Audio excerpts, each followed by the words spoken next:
Mohon maaf dengan Bapak siapa ini? Oh ya, Assalamualaikum warahmatullahi wabarakatuh. Saya Yayu Tawi. Ya, Oh, Pak Kiai Utawi. di Pengasuh pondok pesantren apa Pak Kiai? Pondok Pesantren Bahru Ulum Awipari, Kota Kurang Tasik. ya kurang lebih berapa santri dan santriwatinya? Ya, hingga saat ini belum banyak, baru sekitar 3 ribuan lah. Oh, 3.000.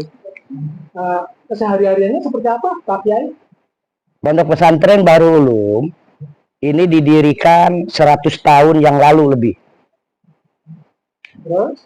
Kemudian mengembangkan sistem pendidikan, ada formal, madrasah aliyah, kemudian ada madrasah sanawiyah, dan kemudian ada SMP Islam.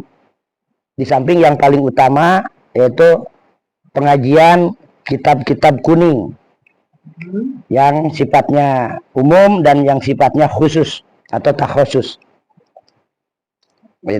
Untuk lulusan-lulusan dari pesantren tersebut itu sendiri mayoritas kemana Pak Kiai jalurnya?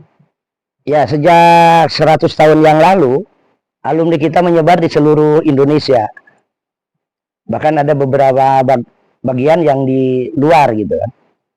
Dan rata-rata itu banyak yang menjadi kiai yang mengembangkan pesantrennya. Ada juga yang menjadi pegawai, ada juga yang menjadi karyawan, ada juga yang menjadi pengusaha.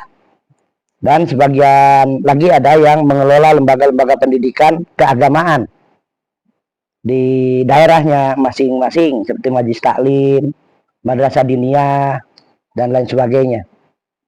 Untuk bidang pengembangan ekonomi itu sendiri seperti apa? Bisa digambarkan Pak Kiai?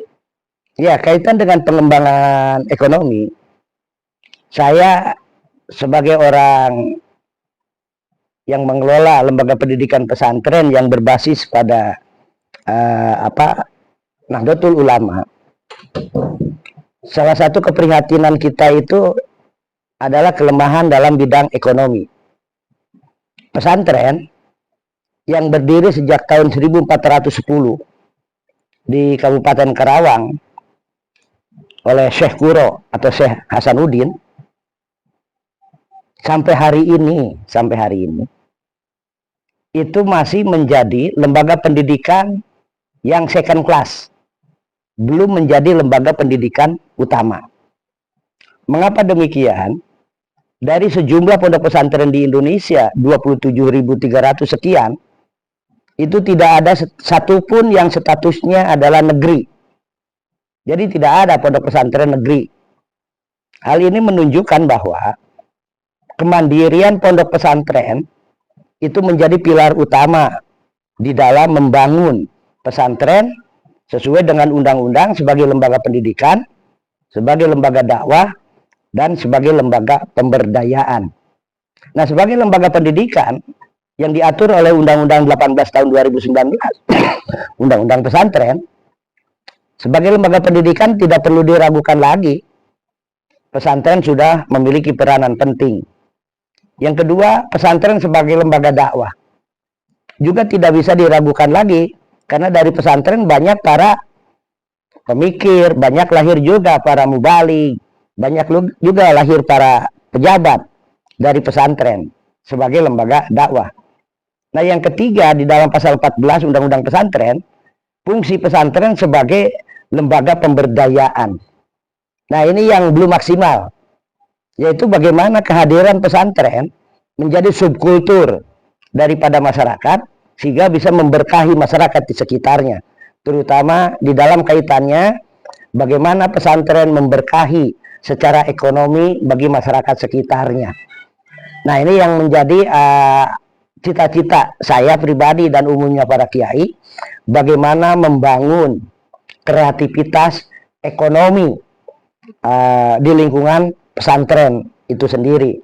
Nah, saya punya gagasan ke depan dengan media, dengan produk salah satunya Etawa 99. Ini mudah-mudahan ikhtiar ini menjadi bekal bagi pesantren untuk membangun ekonomi kreatifnya, sehingga pesantren memiliki penambahan hasil usahanya dari bisnis Etawa 99 ini ke depannya. Saya kira itu secara ekonomi. Oleh karena itu, saya berharap teman-teman para yai, khususnya di Jawa Barat dan di Indonesia, mohon doa dan dukungannya, karena saya berharap sekali nanti di setiap pondok pesantren berdiri warung Etawa yang menjadi bagian dari gerakan ekonomi kerakyatan berbasis pesantren. Saya kira itu. Mohon maaf Pak Kiai, selain dari produk Etawa 99, ada produk lain? Insya Allah ada. Salah satunya? Di antaranya kita punya produk pengolahan minyak goreng. Nah, nanti minyak goreng ini sebagai kebutuhan primer pesantren itu sangat dibutuhkan oleh para santri, oleh para kiai di pesantren. Nah, nanti mudah-mudahan di 2026 ini kita mulai start seluruhnya bergerak untuk membangun jejaring ekonomi berbasis pesantren itu. Di antaranya selain susu kambing Etawa 99, juga di dalamnya ada minyak goreng santri, mereknya santri ke depannya. Oke, yang terakhir Pak Kiai, arahan dan harapan buat para pesantren di seluruh Indonesia seperti apa? Ya. Dengan Pak Kiai itu sendiri. Terima kasih. Ada 5 tugas penting dari pondok pesantren. Yang pertama, idadul mutafaqihina fiddin. Bagaimana pesantren ini mempersiapkan generasi yang siap dengan tantangan zaman dan peradabannya. Di tahun 2045 kita punya target Indonesia emas, Indonesia mulia, Indonesia jaya. Sehingga Indonesia menjadi kiblat maritim, Indonesia menjadi kiblat ekonomi, Indonesia juga menjadi kiblat politik, kiblat kekuatan keamanan dan sebagainya. Nah, untuk mencapai tujuan itu, maka anti klimaks puncak daripada strategi untuk pengelolaannya itu di tahun 2030. Ada apa di tahun 2030? Di 2030 itu akan terjadi puncak bonus demografi, di mana penduduk Indonesia akan mencapai kurang lebih 300 juta. Nah, dari 300 juta itu 70% adalah penduduk produktif, yang salah satu di antaranya dilahirkan dari pondok pesantren adalah para generasi muda produktif. Nah, kalau ini dikelola dengan baik, maka ini akan menjadi potensi generasi muda yang akan mengawal peradaban ke depannya di 2045 Indonesia emas. Tetapi kalau ini gagal kita mengelolanya, maka bonus demografi akan menjadi malapetaka demografi. Nah, maka para kiai, saya berharap mari kita bersama-sama fastabiqul khairat wa antasimu bihablillahi jami'a. Kemudian ta'awanu 'alal birri wat taqwa wa la ta'awanu 'alal ismi wal udwan.